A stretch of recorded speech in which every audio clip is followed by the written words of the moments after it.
먼저 교우님들한테 금요 기도회를 통해서 처음 인사를 드립니다. 코로나 때문에 직접 뵙고 인사드려야 되지만 이 짧은 시간에 오면서도 저는 지금까지 은혜를 많이 누린 것 같습니다. 한평생 교회를 다녔지만은 믿음의 맛을 잘 누리지 못했는데 오늘 짧은 시간이지만 말씀을 갖고 제가 누렸던 맛을 여러분들과 같이 나누고 싶습니다. 먼저 본문을 교독하겠습니다. 태초부터 있는 생명의 말씀에 관하여는 우리가 들은 바요, 눈으로 본 바요, 자세히 보고 우리의 손으로 만진 바라. 이 나타내신 바 된지라. 이 영원한 생명을 우리가 보았고 증언하여 너희에게 전하노니 이는 아버지와 함께 계시다가 우리에게 나타내신 바 된 이시니라. 우리가 보고 들은 바를 너희에게도 전함은 너희로 우리와 사귐이 있게 하려 함이니 우리의 사귐은 아버지와 그의 아들 예수 그리스도와 더불어 누림이라. 우리가 이것을 쓰면 우리의 기쁨이 충만하게 하람이라. 아멘. 저는 이 본문 네 구절을 통해서 1절의 생명, 3절의 더불어 누림, 4절의 기쁨 충만에 대해서 간단히 살펴보고자 합니다. 실은 더불어 누림이 저에게 주는 너무나 기쁜 단어였습니다. 제가 지금 굉장히 떨립니다. 왜냐하면 강단에 처음 섰습니다. 완전히 말씀에 평생 살았다 하지만 제가 이제 훈련받은 대로 오늘 첫 설교를 목사님께서 훈련을 시키는 과정에 섰습니다.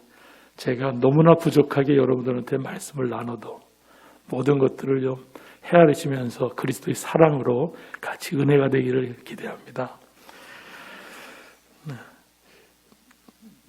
요한복음하고 요한계시록, 그 다음에 요한서신, 요한 1, 2, 3서를 하는 이것은 보통 우리가 서신서라고 말합니다. 그러면 서신서가 아니라 사도 요한이 쓴 성경입니다. 실질적으로 사도 요한이라는 말의 표현이 없습니다. 예를 들어서 요한복음 21장 24절에는 이 사람 이렇게 익명으로 되어 있습니다. 그럼에도 불구하고 요한 사도가 많이 썼던 단어들이 있습니다.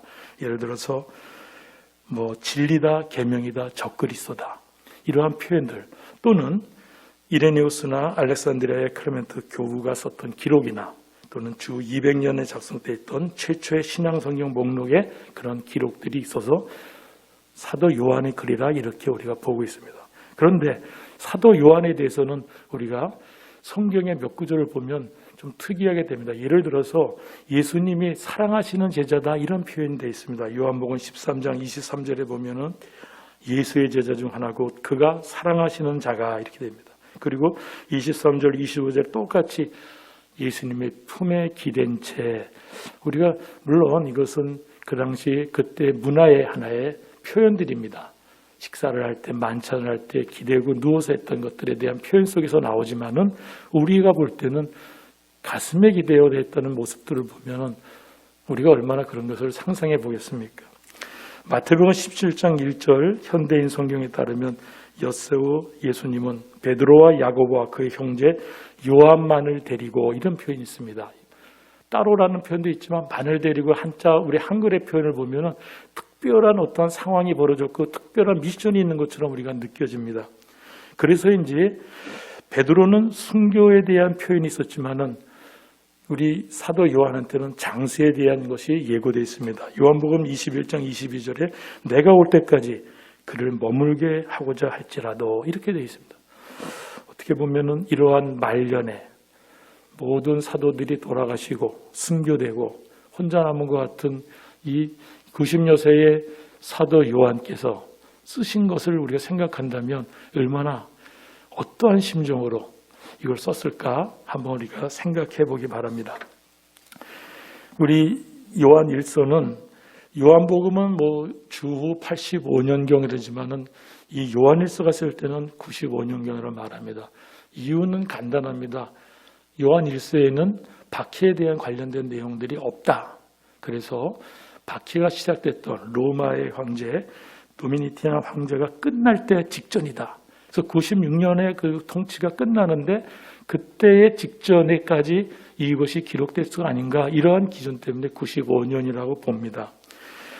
특별한 사항은 요한일서를 우리가 몇 장 안 되기 때문에 이렇게 보면은 나타나는 일들이 있습니다. 그래서 그걸 정리해 보면은 벌써 교회 내에 분파가 생깁니다. 유대파, 헬라파, 그리고 적 그리스도라는 말이 납니다. 많이 일어나고, 그리고 교회를 이미 떠난 자들이 있고요. 미혹해하는 자가 생기면 그것은 복음에 대한 왜곡이 일어나고 있다고 우리가 볼 수 있습니다. 이렇게 됩니다. 실은 편지기 때문에 쓴 자와 또한 편지를 읽는 수신인이 있을 텐데, 요한일서 1장 3절에 보면은 너희에게도 전함은 너희로, 그래서 이 너희로는 에베소에 있는 수많은 가정교회들, 즉 요한 공동체라고 표현되어 있는 사람들에게 전달됐을 것이다 라고 지금 보고 있습니다. 이러한 대전제에서 우리가 먼저 살펴볼 것은, 실은 사도 요한이 이 부분을 굉장히 간절히 쓴 것 같다, 저는 그렇게 느꼈습니다. 왜냐하면 보통 요한이서나 3서는 요한일서 다음에 쓰여졌다고 봅니다. 그런데 요한일서, 2서, 3서를 서신으로 한다면 서신의 특징이 있습니다. 예를 들어서 너는 누구인데 너희들에게, 너희 누구누구에게 내가 은혜와 평강이 있기를 바란다, 또는 편지하노라, 이렇게 글을 씁니다. 보통 서신서는 그렇습니다. 서신서는 우리 13편의 바울 서신 다 알고 있죠. 야고보서도 그렇고 베드로전서, 다음에 유다서도 그렇습니다. 다 그렇게 표시되어 있습니다. 물론 거기에 수식어로 굉장히 길게 되어 있는 자기 소식도 있고 또는 일부 생략된 요소도 있지만 그렇습니다. 그런데 요한일서의 첫 마디는 그렇지 않습니다. 서신서라고 말하면서도 호헨 아파르케스, 호는 지시대명사, 관계대명사입니다. 제가 표현은 분이라고 되어 있지만 것 이렇게 되면 됩니다. 그러나 태초로부터 있는 것, 첫 마디가 그겁니다. 우리 개역개정 한글과 똑같습니다. 태초로부터 있는 것. 요한일서가 왜 그러면 서신의 격식을 다 버리고 이렇게 단도직입적으로 내지는 직설적으로 본인의 심중의 말을 전하고 있을까? 이 부분에 대해서 우리가 한번 생각해 봐야 돼요. 로마서 1장 1절에 예수 그리스도의 종 바울은 이렇게 표시되어 있습니다. 7절에는 로마서의 하나님의 사랑하심을 받고 성도로 부르심을 받은 모든 자에게 은혜와 평강이 있기를 원하노라, 이렇게 되어 있습니다. 서신서입니다. 그런데 로마 교회를 이 바울이 세우지도 않았고 가보지도 않았습니다. 가고 싶었지만 가보지 않았습니다. 그럼에도 불구하고 이러한 형식을 다 갖춥니다. 물론 이러한 형식은 글을 잘 쓰기 위한 하나의 수사적 방법이지만은 우리 보통 말하는 친근감, 라포를 형성하는 겁니다. 내가 나한테 말할 거니까 잘 들어줘, 이렇게 좋은 우호적 관계를 설명하는 겁니다. 우리가 단도직입적이지 않다라고 표현할 때는 뭔가 모든 여유로운 환경을 만들 때 그런 그래서도 그렇게 썼던 것이 서두부문이라는 이런 모습입니다. 이런 점에서 볼 때 특히 요한일서는 자기를 중심으로 모였던 믿음의 공동체, 요한 공동체에 써서 너희에게 쓰는데도 불구하고 아무런 인사를 하지 않았습니다. 아주 독특한 입장. 그래서 사도 요한이 이 글을 쓸 때 뭔가 간절하게 뭔가 전하고 있는 거 아닌가. 그리고 그 간절한 메시지는 이 사도 요한이 자기한테 중심으로 여기면서 전달하고 싶었던 메시지 아닌가. 이런 점에서 본문을 봐야 될 거라고 생각합니다. 표준세번역 개정판으로 같이 한번 봉독하겠습니다. 이 글은 생명의 말씀에 관한 것입니다. 이 생명의 말씀은 태초부터 계신 것이요, 우리가 들은 것이요, 우리가 눈으로 본 것이요, 우리가 지켜본 것이요, 우리가 손으로 만져본 것입니다. 이 생명이 나타나셨습니다. 우리는 그것을 보았습니다. 그래서 우리는 이 영원한 생명을 여러분에게 증언하고 선포합니다. 이 영원한 생명은 아버지와 함께 계셨는데 우리에게 나타나셨습니다. 우리가 보고 들은 바를 여러분에게도 선포합니다. 아멘.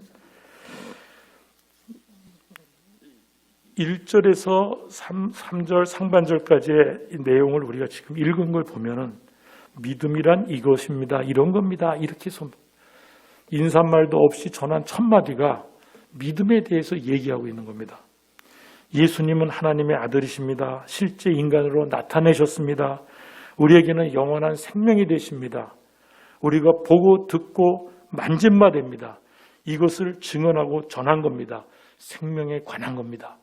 그냥 꽝꽝꽝 이렇게 표현하는 것 같습니다. 1, 2절을 표현하면 이거 외에는 아무것도 없습니다.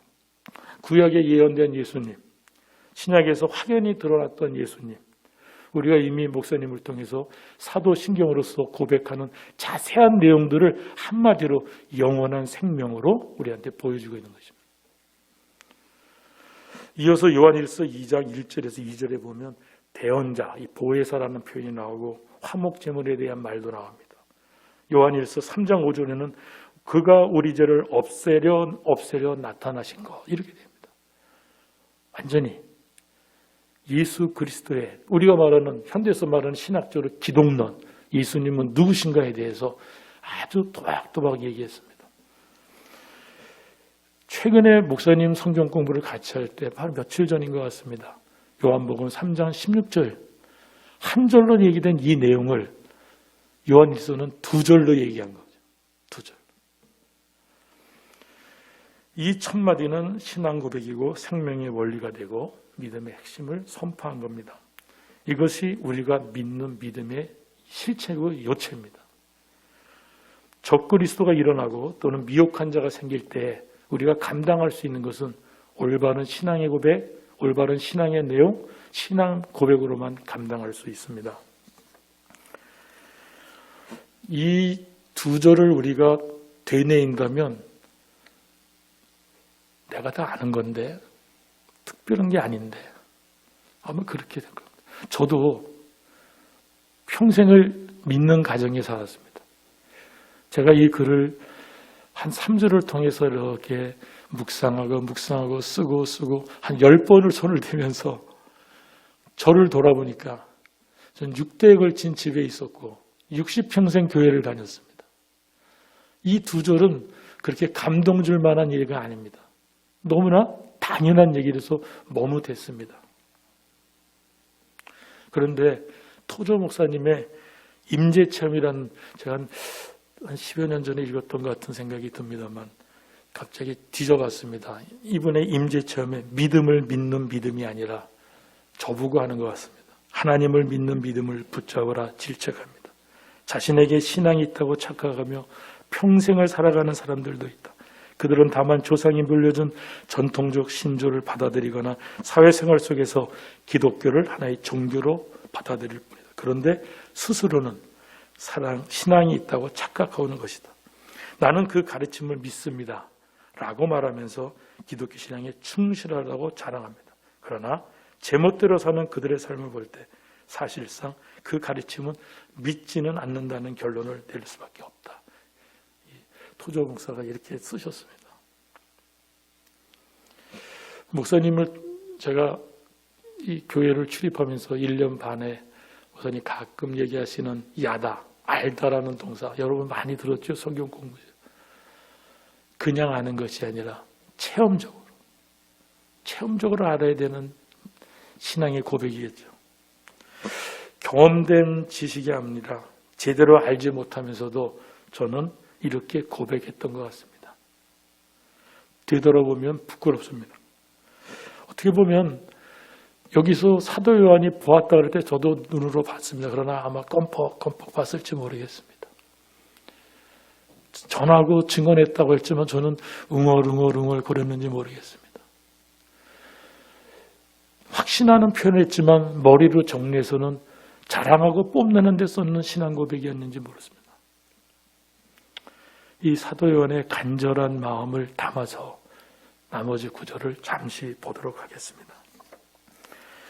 표준 세번역 개정판 요한일서 1장 3절 하반절과 4절을 함께 읽어보겠습니다. 우리는 여러분도 우리와 서로 사귐을 가지기를 바라는 것입니다. 우리의 사귐은 아버지와 또 그의 아들 예수 그리스도와 함께하는 사귐입니다. 우리가 이거를 쓰는 것은 우리 서로의 기쁨이 차고 넘치게 하려는 것입니다. 저는 실은 평생 믿었다고 말했지만 기쁨에 대해서 누려보질 잘 못한 것 같습니다. 그래서 이 누림에 대해서 지금 추적하려고 시작했습니다.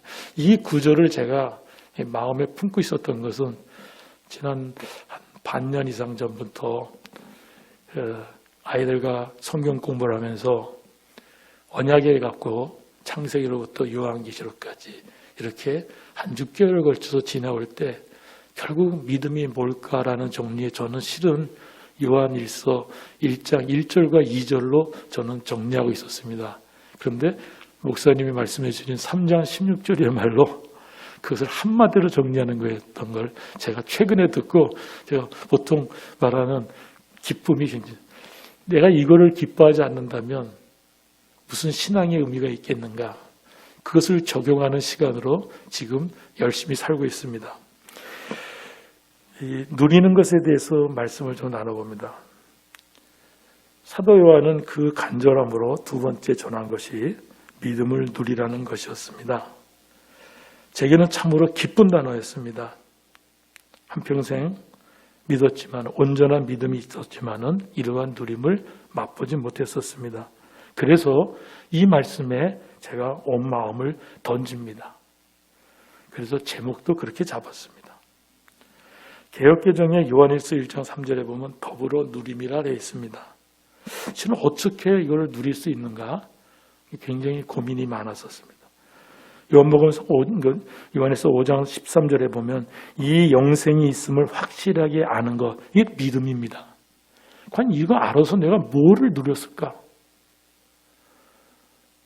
어떠한 자리 가도 나는 믿는 자라고 얘기했고 주 이름은 성수지를 가장 우선하는 것이 맞다라고 얘기했고 내가 생활을 하는 생업 터전에서도 주 이름은 모든 예배를 우선했어야 했고 그럼에도 불구하고 맛을 잘 못 누렸던 것 같습니다. 오히려 우리 요한일서 2장 3절에 보면은 계명을 지키면 이런 조건문이 붙어 있습니다.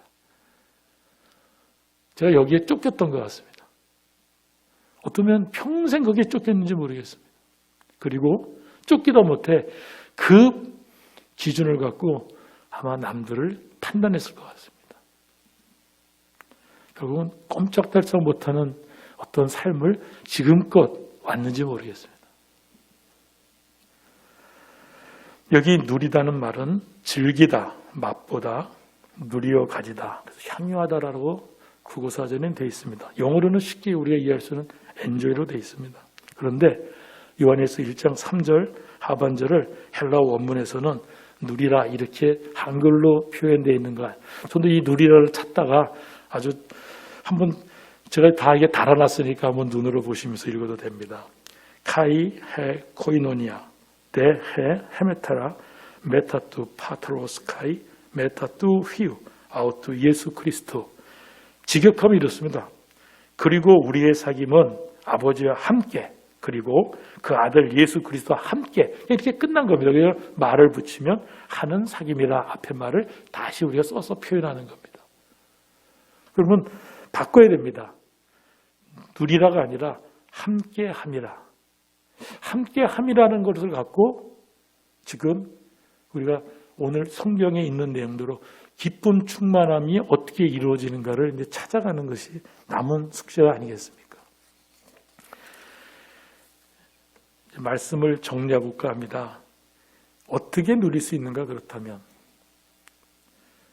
믿음의 형제와의 사귐에서 어떻게 하나님과 예수님과 더불어 함께 할 수 있는가? 이 수식어들을 잘 봐야 됩니다. 그냥 내가 하나님과 더불어도 아니고요. 내가 형제들과 더불어도 아닙니다. 믿음의 형제와의 사귐에 있어서 그 안에서 그래서 사도 요한이 써 있거든요. 그렇게 말했거든요. 그럴 때 하나님과 예수 그리스도 그의 아들 예수 그리스도와 더불어 함께 누리라리가 함께 사겨라 이런 뜻이거든요. 그러면 쉽게 보면 이 믿음의 형제니까 교회 공동체라고 우리가 말할 수 있습니다.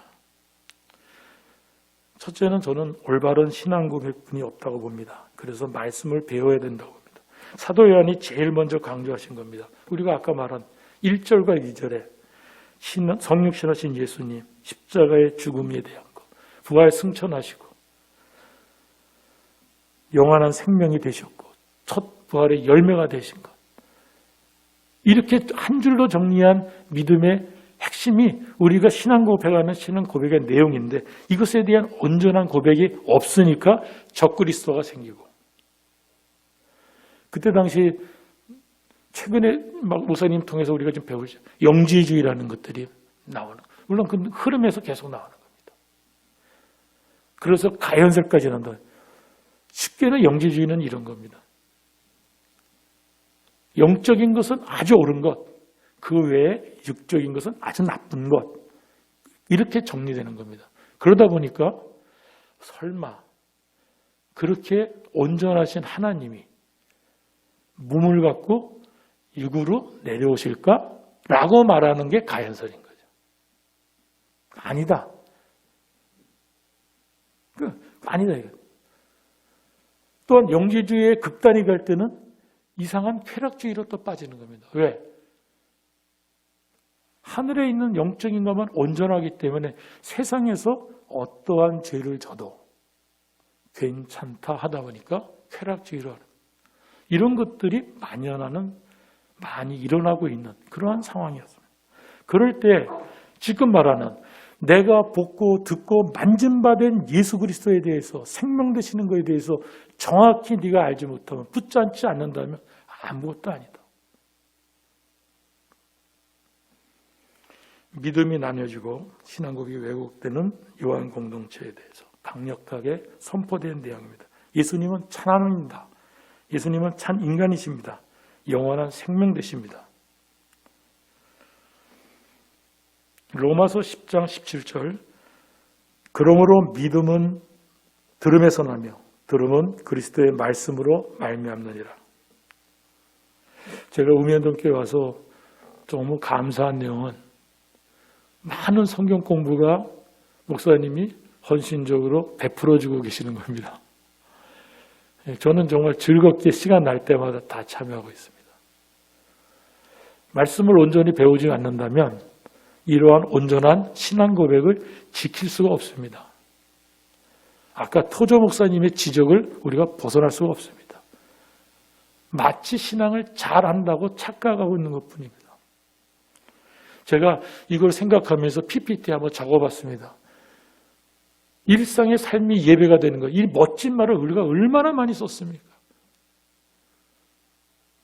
그냥 말이 되면 설교가 되고 말이 되면 그것이 권면이 됐던 단어 아닙니까? 삶의 예배라는. 근데 그것을 어떻게 우리가 할까요?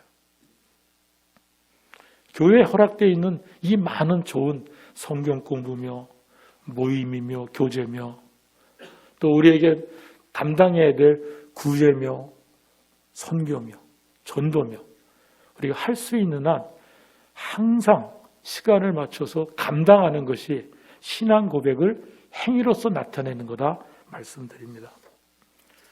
두 번째는 범사의 죄를 자백하는 것입니다. 성결함을 유지하는 겁니다. 우리의 본문 이 뒤에 읽지 않았지만은 여러분들이 그냥 지금 성경을 보면서 눈으로 보시면서 얘기를 들어도 됩니다. 요한일서 1장 5절에 하나님은 빛이라고 되어 있습니다. 그렇기 때문에 6절부터 10절에 하지 말아야 될 것들을 명확히 하십니다. 예를 들어서 어둠에 행하거나 거짓을 말하거나 진리를 행하지 아니하거나 죄 없다 말하는 것을 하지 말아야 된다. 이 부분을 이루지 않는다면 빛이 되신 하나님과는 함께할 수 없고 아까 말한 메타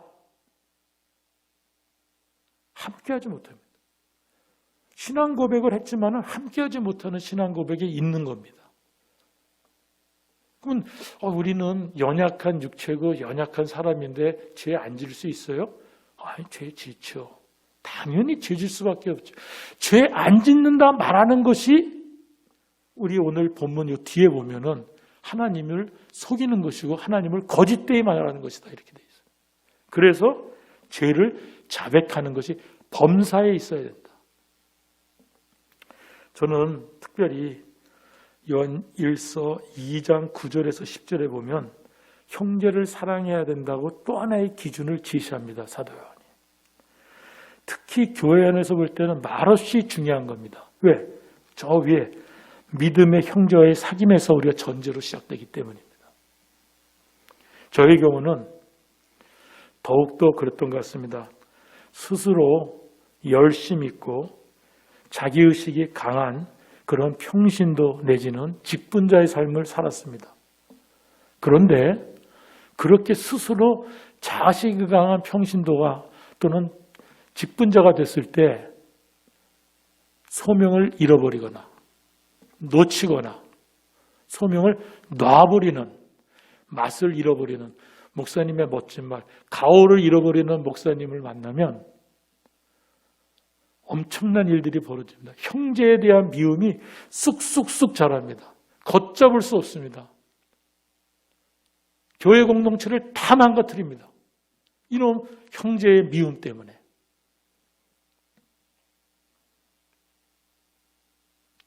어떻게 죄 없다 말할 수 있습니까?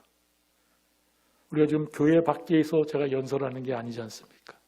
믿음 안의 공동체, 교회 안에서 이 말씀을 돌아본다면 우리는 죄 없다 말할 수 없어서 항상 죄에 대한 고백을 하는 것이 하나님과 거할 수 있는 두 번째 중요한 방법입니다. 그래서 저는 벗어날 때 최근에 깨달은 게 있습니다. 누가복음 23장 34절 예수님의 말씀입니다. 어떻게 우리가 감히 그걸 따라할 수 있습니까? 그런데 이러한 미움의 미움을 벗어날 수 있는 것은 저들이 하는 일을 알지 못한다는 정도로 판단을 밀어버리는 것이 미움을 좀 덜 갖는 마음으로서 저는 살아왔던 것 같습니다. 아주 최근입니다. 실은 이 말씀 때문에 저는 웃음이 났지만 제가 교회에 들어오기 전에 이 말씀을 조용히 20분 동안에 다시 묵상하면서 눈물이 많이 났습니다. 왜 이렇게 못 살았을까? 형제에 대한 미움을 갖지 않는 것, 가졌을 땐 즉시 죄를 고백하는 것, 용서받는 것만이 하나님과 더불어 함께할 수 있는 것이고 기쁨이 너에게 충만하게 하음이라는 사도 요한이 우리에게 얘기해 주는 메시지를 우리는 실현할 수 있고 누릴 수 있는 것입니다. 아마 어제 같습니다. 목사님 두아디리아 교회에 대한 얘기를 해주실 때 그 행위에 대해서 칭찬했습니다. 사랑, 믿음, 섬김, 또 인내에 대해서. 근데 이것을 관념적인 것이 아니라 어떻게든 행위로 드러내야 합니다. 특히 형제 사랑에 대해서 우리가 마음에, 이 형제 사랑은 교회 공동체도 있지만 우리 가족 관계도 있을 수 있고 우리 삶의 터전에, 생업의 터전에 있는 형제 자매들도 있습니다. 목사님이 방금 기도회를 주관하시면서 세상에 대한 공정하지 못한 자세, 자기 이익을 추구하고 있는 자세, 그 속에서 일어나는 갈등 때 모든 것을 내 탓이요, 내 부족한 욕심과 탐심이라는 것에 대해서 항상 시간이 모든 상황에 죄를 자백한다면 하나님은 우리와 함께 더불어 계시므로 우리는 그것을 누릴 수 있습니다. 이제 마지막 말씀입니다. 주님이 교제 안으로 부르시는 은혜를 온전히 의지해야 합니다. 에베소서 2장 8절에 보면 우리가 은혜에 의하여 믿음으로 구원을 받았으니 말씀합니다. 믿음 얻는 것이 은혜죠. 지금 우리 여기 있는 것이 은혜죠. 가끔 아이가 뭐 질문을 하고 질문된 내용을 갖고 답하려 할 때 안 믿는 자를 전도하는 부분에 대해서 우리가 그렇게 쉽지 않습니다. 그러니 은혜다. 우리가 그러니 은혜다. 지금 믿음을 고백할 수 있는 이 자리에 있게 하신 건 은혜다. 하나님과의 사귐도 은혜밖에 설명할 수 없습니다. 하나님은 빛이라 요한일서 아까 말씀드렸던 5절에 있습니다. 그렇기 때문에 우리가 빛 가운데 걸으면 서로 사귐이 있고 모든 죄에서 깨끗하게 하실 것이요 죄 사함에 대한 은혜가 요한일서 1장 7절에 그대로 부연되고 있습니다. 죄 사함의 은혜를 구해야 됩니다. 그런데 사도 바울이 이 부분을 더 간결하게 하면 설명해 줬습니다. 고린도전서 1장 9절에 보면 너희를 불러 그의 아들 예수 그리스도 우리 주와 더불어 교제하게 하시는 하나님은 미쁘시도다 말씀합니다. 우리는 보통 사역 이렇게 한자를 제가 쓰지 않았지만은 이것은 뭐하게 하도록 시키는 것. 이 시키는 주체 측면에 할 땐 사역이라는 말을 씁니다. 그런데 이걸 반대로 보면 헬라 원문에는 에클레세테 에이스 코이노냐.